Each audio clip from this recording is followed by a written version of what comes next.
இனிமையான நண்பர்களே, அன்புள்ளம் கொண்ட சொந்தங்களே, அனைவருக்கும் வணக்கம். தமிழக அரசியலில் அதிரடியாக முடிவுகளை அறிவிப்பதில், அதிரடியான போராட்டங்களை நடத்துவதில், அதிரடியான மாநாடுகளை நடத்துவதில், அதிரடியான அறிக்கைகளை அவ்வப்பொழுது கொடுத்து ஆட்சியாளர்களை கதிகலங்க அடிப்பதில், அவர்களை திணற அடிப்பதில் தமிழக அரசியலில் திறமையானவர் பாட்டாளி மக்கள் கட்சியின் நிறுவனர் டாக்டர் ஐயா அவர்கள். அவர்கள் நேற்று ஒரு புதிய அறிவிப்பை வெளியிட்டிருக்கிறார். பாட்டாளி மக்கள் கட்சியின் சார்பில் திருவண்ணாமலையில் ஒரு மாநாடு நடத்தப்படும்.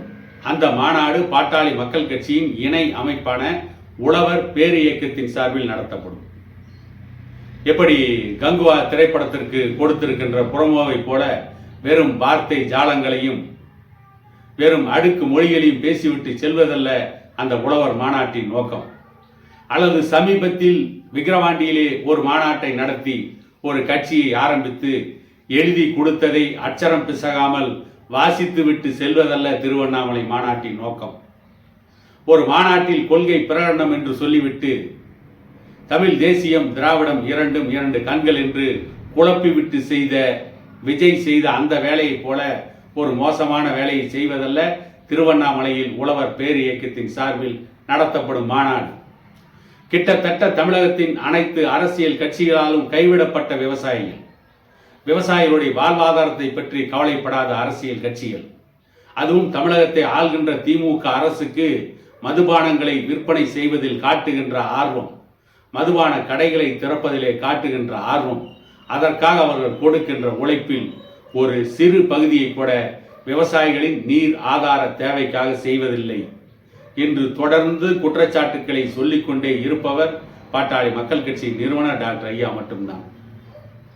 விவசாயிகளின் விளைபொருளுக்கு சரியான விலை நிர்ணயம் கிடையாது, விவசாயிகளின் நெல்லுக்கு சரியான விலை நிர்ணயம் கிடையாது. ஆனால் நுகர்வோர் வாங்குகின்ற அரிசி யானை விலைக்கும் குதிரை விலைக்கும் இருக்கிறது, பருப்பு விலை குதிரை விலைக்கும் இருக்கிறது, பூண்டு விலை வானளவு உயர்ந்து விட்டது. இப்படி விலைவாசி உயர்ந்து கொண்டிருக்கிறது. ஆனால் உணவுப் பொருட்களை உற்பத்தி செய்கின்ற விவசாயிகளுக்கு அவர்களின் விளைபொருளுக்கு சரியான விலை கிடைக்கவில்லை. அவற்றுக்கு சரியான விலை தர தமிழக அரசு மறுக்கிறது. இப்படிப்பட்ட அரசுக்கு எதிராக ஒரு மாநாட்டை பாமக நடத்துகிறது. அந்த மாநாட்டிற்கு பாட்டாளி மக்கள் கட்சியின் தலைவர் அன்புமணி ராமதாஸ் அவர்கள் கலந்து கொள்கிறார். அந்த மாநாட்டிற்கு பாமகவின் நிறுவனர் டாக்டர் ஐயா அவர்கள் தலைமையேற்கிறார். இன்னும் பல முக்கிய பிரமுகர்கள் கலந்து கொள்கிறார்கள். இன்றைக்கு ஏன் இப்படிப்பட்ட ஒரு மாநாடு?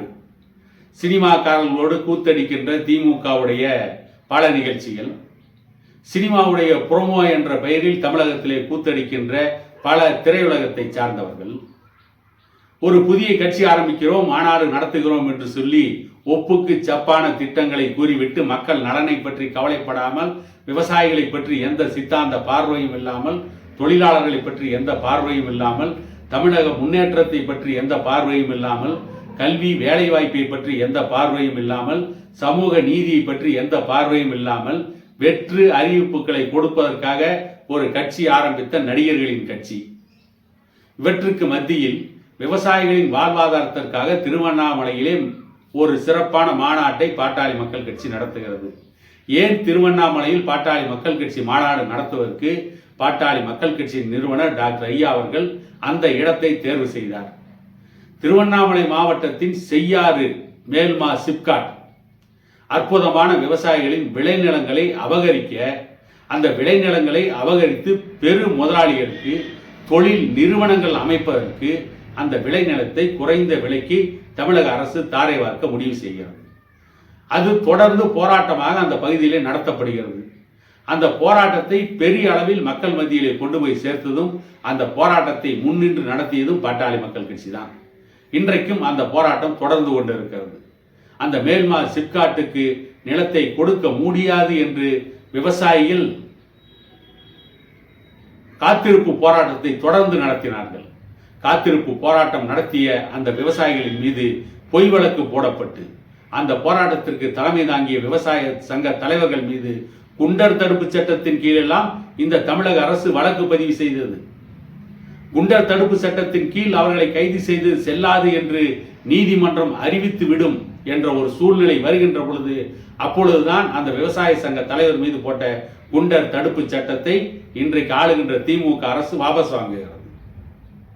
சாராயத்தை விற்பதில், சாராய வியாபாரிகளை காப்பாற்றுவதில், சாராய ஆலைகளை காப்பாற்றுவதில் திமுக அரசுக்கு இருக்கின்ற அக்கறை விவசாயிகளின் விளைநிலத்தை காப்பாற்றுவதில், விவசாயிகளுடைய வாழ்வாதாரத்தை காப்பாற்றுவதில் எந்த அக்கறையும் இல்லாமல் செயல்பட்டு கொண்டிருக்கிறார்கள். ஆகவேதான் தமிழக அரசுக்கு எதிராக விவசாயிகளுடைய வாழ்வாதாரத்தை காப்பாற்றுவதற்காக விவசாயிகளுடைய விளைபொருளுக்கு சரியான விலை நிர்ணயம் செய்யப்பட வேண்டும் என்பதற்காக திருவண்ணாமலையில் அதிரடியாக வருகின்ற டிசம்பர் மாதம் 21ஆம் தேதி மாநாடு நடக்கும் என்று பாட்டாளி மக்கள் கட்சியுடைய நிறுவனர் டாக்டர் ஐயா அறிவித்திருக்கிறார். அந்த மாநாடு மிகப்பெரிய வெற்றி பெறும் என கூறிக்கொண்டு இன்னொரு காணொளியில் உங்களை சந்திக்கும் வரை உங்களிடமிருந்து விடைபெறுவது உங்கள் எடப்பாடி துரைசாமி.